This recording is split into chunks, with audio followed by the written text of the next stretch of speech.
Jai Gurudev, dear students, welcome back to Bhagavad Gita chanting. Let us join our hands, chant Om for 3 times.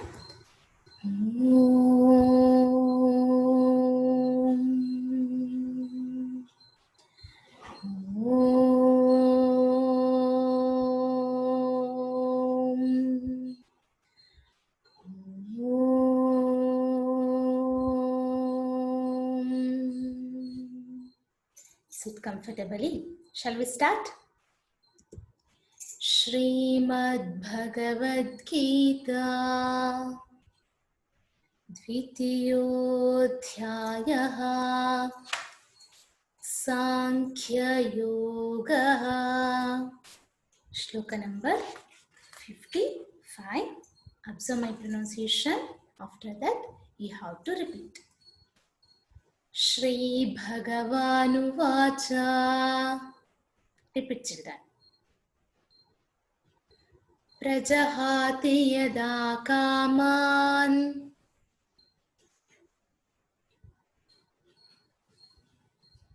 Sarvan Parthamanogatan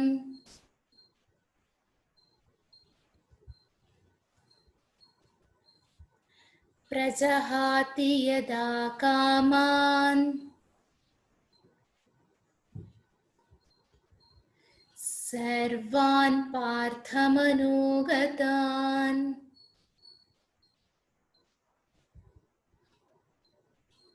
Atmanyevatmana tushtaha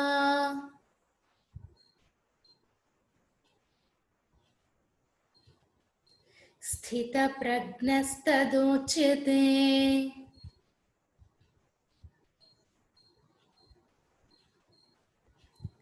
Atmanyevatmana tushtaha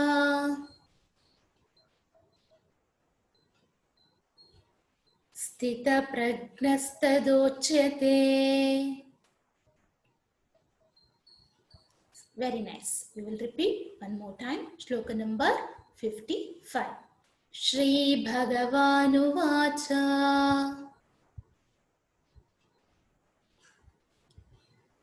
Prajahati yada kaman Sarvan Parthamanogatan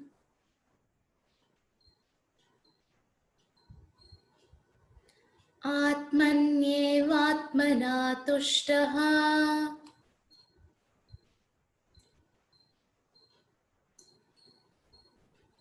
Sthita prajnastadocyate. Yes, shloka number 56. Dukkheshvanudvigdamanaha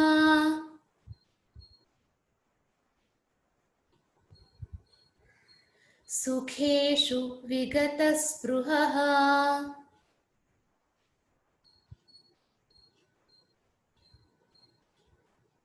Dukkheshvanudvignamanaha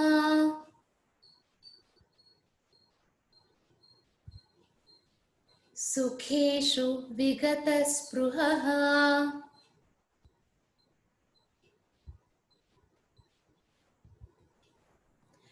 Vitaragabhayakrodhaha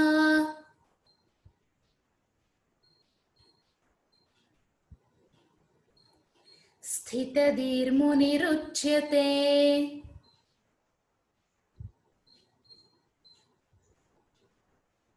Vitaragabhayakrodhaha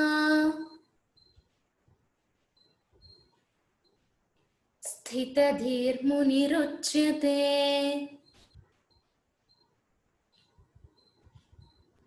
Yes, once again, same shloka, shloka number 56. Dukkheshvanudigdamanaha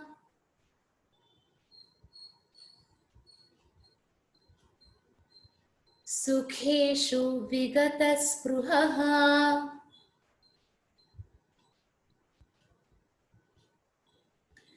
Vitaragabhayakrodhaha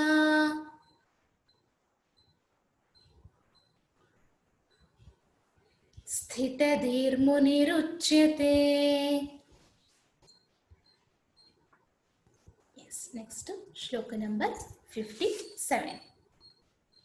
यः सर्वत्रानभिस्नेहः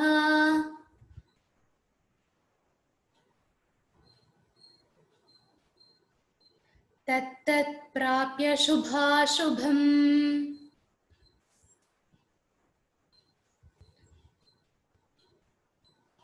यः सर्वत्रानभिस्नेहः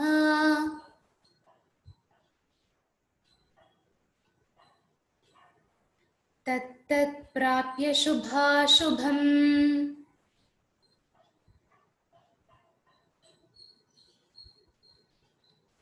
नाभिनन्दन्ति न द्वेष्टि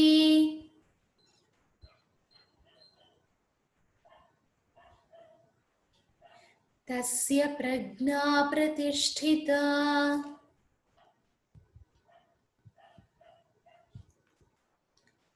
नाभिनन्दन्ति न द्वेष्टि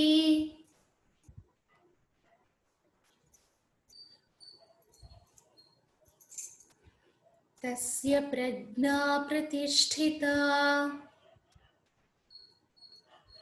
Yes, once again, same shloka, shloka number 57. यः सर्वत्रानभिस्नेहः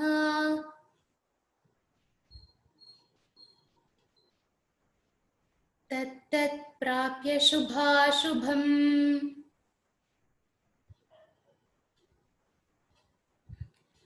नाभिनन्दन्ति न द्वेष्टि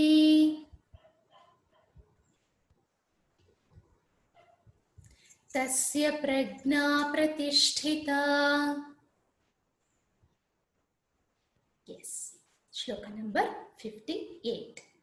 यदा संहरते चायम्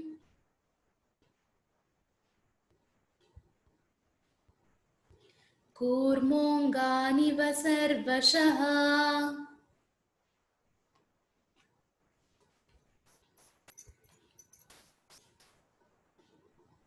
यदा संहरते चायम्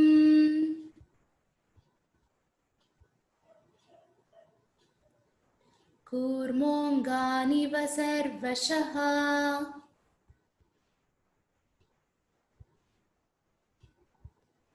इन्द्रियाणीन्द्रियार्थेभ्यः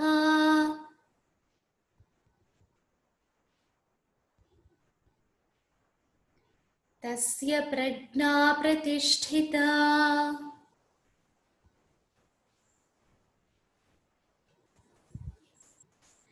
इन्द्रियाणीन्द्रियार्थेभ्यः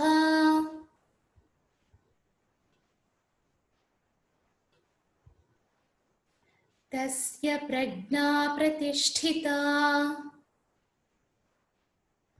Once again, we will chant shloka number 58. यदा संहरते चायम्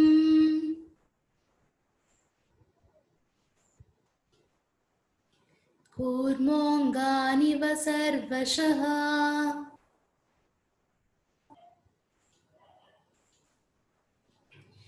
इन्द्रियाणीन्द्रियार्थेभ्यः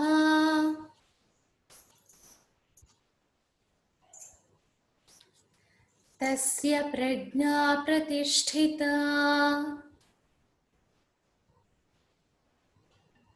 Yes, students, today we practiced shloka number 55, 56, 57 and 58.